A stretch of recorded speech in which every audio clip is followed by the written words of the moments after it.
IPL 2025 match number 8 the biggest rivalry Chennai super Kings versus royal Challengers Bengaluru. ఈ match మనకి మార్చి 28వ తేదీన సాయంత్రం 7:30 ఎంఏ చిదంబరం స్టేడియం చెన్నైలో జరగబోతుంది. ఈ రెండు టీమ్స్ మధ్య మ్యాచ్ అంటే చాలా ఇంట్రెస్టింగ్ అయితే ఉండబోతుంది. ఒక క్రూషియల్ మ్యాచ్ అయితే మనం చూడబోతున్నాం. సొంత జట్టు సిఎస్కే అదే వేదికపై చిరకాల ప్రత్యర్థి అయిన ముంబై ఇండియన్స్ తో ఈ సీజన్ లో సిఎస్కే తమ తొలి మ్యాచ్ లో అద్భుతంగా ఆడి సౌకర్యవంతమైన విజయాన్ని సాధించింది.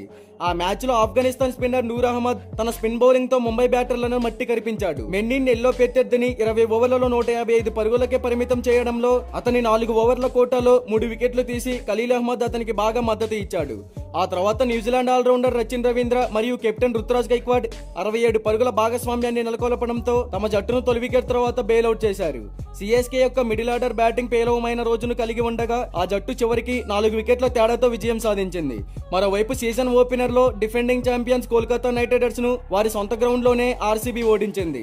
దీంతో ఆర్సీబీ కూడా దృఢమైన నమ్మకంతో ఉంది. అయితే ఆ మ్యాచ్ లో తొలుత బ్యాటింగ్ చేసిన కోల్కతా నైట్ రైడర్స్ 20 ఓవర్లలో 174 పరుగులు చేసింది. ఒక దశలో చెప్పాలంటే ఈజీగా 200 మార్కును చేరుతారని అందరూ అనుకున్నారు. కానీ కృణాల్ పాండ్యా, జోష్ హాజెల్వుడ్, కేకేఆర్ బ్యాటింగ్ లైనప్ ని ధ్వంసం చేసి 174 పరుగులకే పరిమితం చేశారు. ఇక సెకండ్ ఇన్నింగ్స్ లో ఫిల్ సాల్ట్, విరాట్ కోహ్లీ 9 ఓవర్లలోపు 95 పరుగులు చేసి అద్భుతమైన స్టార్ట్ నిచ్చారు. అయితే 56 పరుగులతో ఫిల్ సాల్ట్ వెనుదిరగగా విరాట్ కోహ్లీ 36 బంతుల్లో 59 పరుగులతో నాట్అవుట్ గా నిలిచాడు. ఇక ఆర్సీబీ కెప్టెన్ రజిత్ పటిదార్ కూడా కీలక పాత్ర పోషించడం ద్వారా ఆర్సీబీ సీజన్ ను విజయంతో ప్రారంభించింది. ఇక MA Chidambaram stadium pitch report గురించి మాట్లాడుకుంటే ఈ పిచ్ పేసర్ల కంటే స్పిన్నర్లకు ఎక్కువగా ప్రాధాన్యత ఇస్తుంది. అయితే గత కొన్ని సంవత్సరాలుగా ఈ పిచ్ చాలా స్లోగా ఉంది, తక్కువ స్కోరింగ్ వైపు ఉంటుంది. ఓవరాల్ గా ఈ పిచ్ అనేది బ్యాటర్లకి బౌలర్లకి ఇద్దరికి అనుకూలంగానే ఉంటుందని చెప్పుకోవచ్చు. అయితే ఈ వెన్యూలో ఇప్పటి వరకు 85 మ్యాచెస్ జరిగితే టాస్ గెలిచి బ్యాటింగ్ ఎంచుకున్న టీమ్స్ 58% విన్ అయ్యాయి.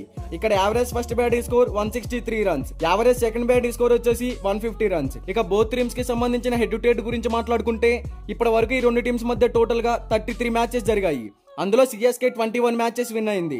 ఆర్సీబీ కేవలం 11 మ్యాచెస్ మాత్రమే విన్ అయింది. 1 మ్యాచ్ అయితే నో రిజల్ట్.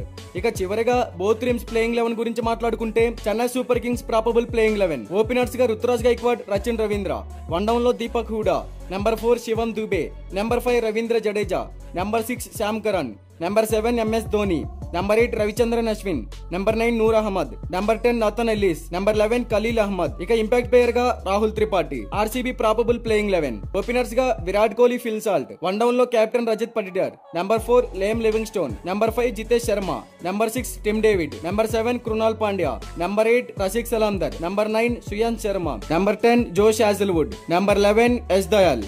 ఇక ఇంపాక్ట్ ప్లేయర్ గా దేవదూత్ పడిక్కల్. మరి ఈ రెండు టీమ్స్ మధ్య జరిగే ఈ భీకర యుద్ధంలో ఏ టీం గెలుస్తుందని మీరు అనుకుంటున్నారో కామెంట్ చేయండి.